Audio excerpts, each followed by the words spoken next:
Selamat pagi saudara-saudaraku terkasih dalam nama Tuhan Yesus Kristus. Kembali pagi ini dari Tanah Jawa, saya sampaikan firman Tuhan untuk kita dari 2 Timotius 2 ayat 15. Usahakanlah supaya engkau layak di hadapan Allah sebagai seorang pekerja yang tidak usah malu, yang berterus terang memberitakan perkataan kebenaran itu.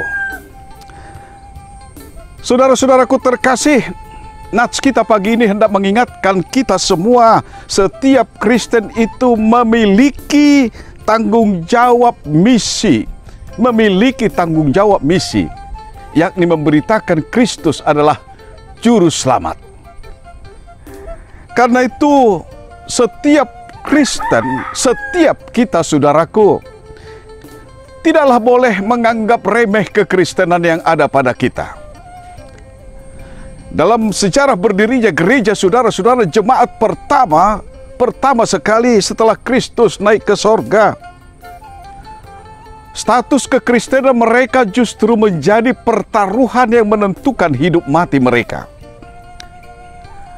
Menjadi Kristen ketika itu sungguh-sungguh terancam karena tidak disukai oleh Kaisar Roma.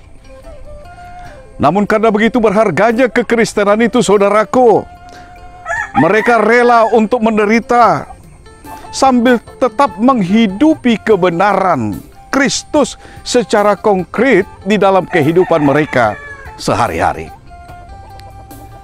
Karena itu, pada waktu itu saudara-saudara, terjadi kebangunan rohani yang luar biasa.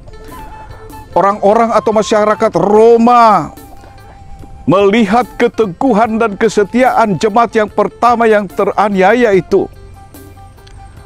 Mereka tertarik dengan itu semua, dan banyak di antara mereka bahkan kemudian menjadi cikal bakal berdirinya gereja, semakin menyebarnya gereja. Mereka dibaptis, mereka mengakui bahwa Tuhan Yesus adalah Tuhan dan Juru Selamat mereka. Saudara-saudara, sejak itu hidup setiap Kristen menjadi pewartaan Kristus di mana saja. Dan ketaatan serta kesetiaan yang mereka miliki adalah kelengkapan terbaik bagi mereka, sehingga menjadi daya tarik siapapun yang berinteraksi dengan mereka. Seperti Timotius yang masih muda, diingatkan oleh Rasul Paulus, saudaraku, meskipun dia muda, dia sudah memiliki kompetensi untuk memimpin jemaat. Karena itu tak usah malu, karena dia sudah memiliki kelengkapan Kristus. Apa itu, saudara-saudara? Kesetiaan dan ketaatan. Meski dia muda, dia sudah memiliki legitimasi untuk memberitakan Injil kepada siapa saja. Injil kebenaran Kristus yang sampai saat ini, saudara-saudara, harus diberitakan. Dia memberitakan tentang kemurahan hati, tentang belas kasihan Kristus, tentang pengampunan, tentang keadilannya, dan banyak lagi.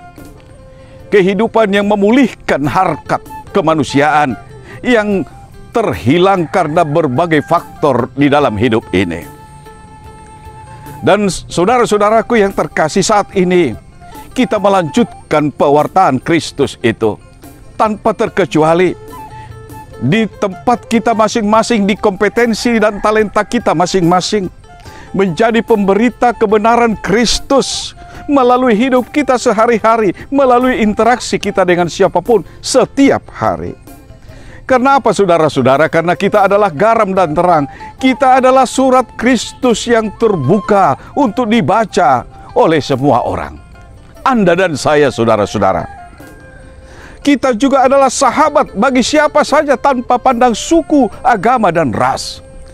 Kita adalah sahabat setiap orang, sama seperti Kristus menjadi sahabat siapa saja. Selamat pagi dari Tanah Jawa, saudaraku. Tuhan memberkati kita. Mari hidupi kebenaran Kristus dalam hidup kita sehari-hari. Tuhan memberkati kita. Amin.